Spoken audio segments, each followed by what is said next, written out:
안녕하세요, 창훈쌤입니다. 자, 우리 첫 번째 시간에 이어서 두 번째 시간 사회 3단원을 마무리해 보려고 하는데요. 먼저 마무리 퀴즈들 다 풀어보고 왔나요? 네, 아직 풀어보지 않은 사람들은 얼른 가서 구글 설문 들어가서 마무리 퀴즈를 풀어보고 다시 이 영상을 보도록 합시다. 자, 그럼 3단원 가족의 형태와 역할 변화 마무리 퀴즈를 함께 보도록 하겠습니다. 네, 첫 번째 문제예요. 옛날에 결혼식에서 혼례를 치르고 신랑의 집으로 이동하여 친척 어른들께 인사드리는 것을 무엇이라고 할까요? 네, 보기 보면 혼례, 패백, 결혼, 맞절, 문안 선생님이 이렇게 올려놨었어요. 자, 이것들 중에서 어떤 거죠? 친척 어른들께 인사드리는 것. 정답은 위에서 두 번째에 있는 패백이었습니다. 네, 패백이었어요.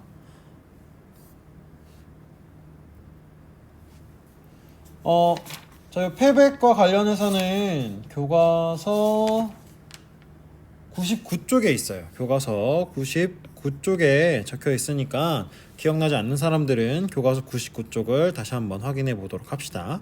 자, 그러면 다음 문제로 넘어가 볼게요. 옛날 결혼식에서 신랑이 신부에게 나무를 깎아 만든 이것을 주었습니다. 이것은 죽을 때까지 사랑을 지키는 동물로 알려져 있습니다. 이것은 무엇일까요? 자, 이거 옛날 결혼식과 오늘날 결혼식을 비교하면서 오늘날 결혼식에서는 반지를 주고받았지만 옛날 결혼식에서는 이것을 주고받았다라고 했어요. 나무 땡땡땡이었죠. 자, 요건 뭐였냐면 보기는 꾀꼬리, 두루미, 호랑이, 늑대, 기러기 이렇게 선생님이 올려놨는데 이것들 중에서 답은 그렇죠. 기러기죠. 기러기. 자, 기러기고요. 자, 요건 교과서 101쪽에 자세한 설명이 나와 있으니까 다시 한번 읽어보면서 기억해 두고 있으면 되겠습니다. 자, 그러면 다음 문제로 또 넘어가 보도록 할게요. 자, 다음 문제입니다. 오늘날에는 결혼을 한 후에 직장이나 자녀 교육 등 여러 가지 이유로 부모님과 따로 떨어져 사는 경우가 많습니다. 결혼하지 않은 자녀와 부모가 함께 사는 가족을 무엇이라고 할까요? 네, 결혼하지 않은 자녀와 부모가 함께 사는 가족. 네, 결혼하지 않은 자녀와 부모가 함께 사는 가족 뭘까요? 답은 핵가족, 확대가족, 이산가족, 조손가족, 한부모가족 중에 뭐였죠? 그렇죠. 핵가족이죠. 핵가족. 자, 핵가족에 대한 설명은 교과서 103쪽에 나와요. 자, 교과서 103쪽에 나오니까 다시 한번 살펴보면 되겠습니다. 자, 쉽게 얘기해서 확대가족은 할머니, 할아버지들과 함께 사는 그러한 가족들을 확대가족이라고 보면 되고 여러분과 부모님 이렇게 2대 2대만 모여서 하는 가족은 핵가족이라고 볼 수 있다라고 했죠. 자, 그러면 다음 문제로 넘어가 보도록 할게요. 자, 다음 가족 구성원의 역할이 변화한 이유 중 잘못된 것을 고르시오였어요. 자, 이 지금 하나, 둘, 셋, 넷, 5문장 중에서 잘못된 것이 하나 있어요. 그거를 고르면 되는데 우리가 가족 구성원의 역할이 변화한 이유들을 쭉 이야기했었죠. 자, 남녀 모두 교육받을 기여가 동등해졌다. 맞나요? 그렇죠. 요즘은 뭐 여자라서 공부를 못하게 하거나 남자라서 공부를 못하게 하거나 이런 경우는 없죠.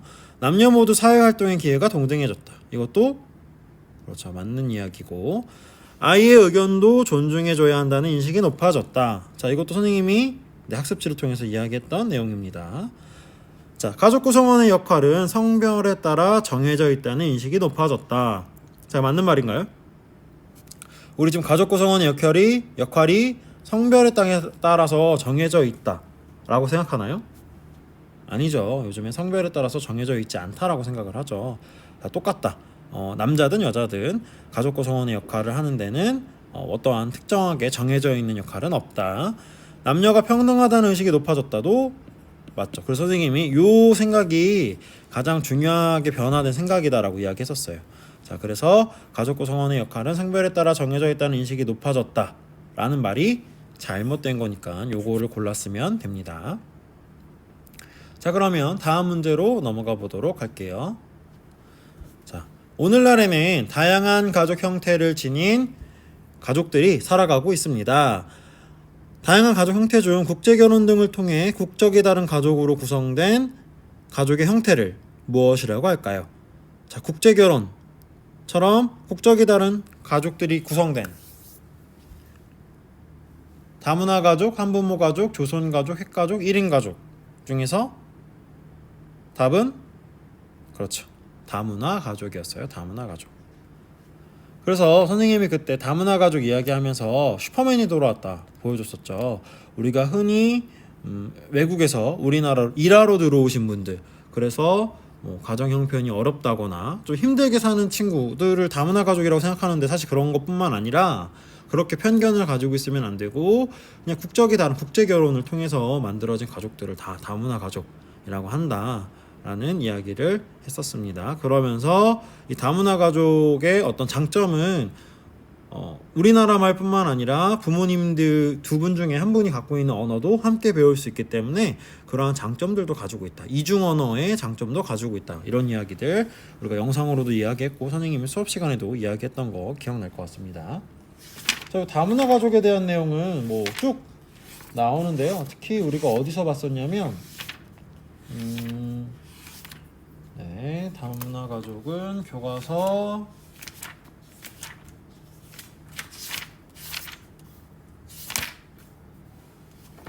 네, 뭐 교과서 114쪽에 뭐 특별하게 내용이 나오는 건 아니지만 뭐 그때 이야기를 좀 해보고 그랬었습니다. 그럼 다음으로 넘어가 볼게요. 마지막 문제네요. 우리는 다양한 가족의 생활 모습을 땡땡해야 합니다. 다음 땡땡에 들어갈 말로 올바른 것은 무엇일까요? 자, 선생님이 이 가족의 형태, 다양한 가족의 형태를 이야기하면서 이러한 모든 다양한 가족의 형태는 우리가 뭐뭐 받아야 한다고 했어요. 힌트는 지읒입니다. 자, 답은 뭐였냐면 그렇죠. 존중이죠. 존중해야 합니다. 많은 다양한 가족 형태들이 있지만 각각의 가족 형태들은 다 존중받아야 하고 이해해야 하는 거죠. 네, 그렇게 정리를 해보면 되겠습니다. 자, 우리 이제 이렇게 사회 3단원을 정리하면서 2학기, 3학년 2학기 사회 시간을 마무리하려고 해요.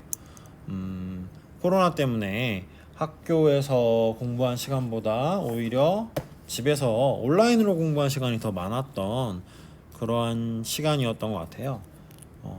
거기다 사회 같은 경우에는 사실 여러분들이 직접 찾아보고 같이 얘기해보고 뭐 이런 시간이 중요한데 온라인으로 수업을 진행하다 보니까 그런 것들이 좀 부족했던 것 같아요. 선생님 생각에는. 그래서 좀 많이 아쉽고 여러분들이 이제 4학년 올라갔을 때는 이런 코로나 상황이 좀 더 풀려서 사회도 지금보다 조금 더 재밌게 공부할 수 있었으면 좋겠습니다.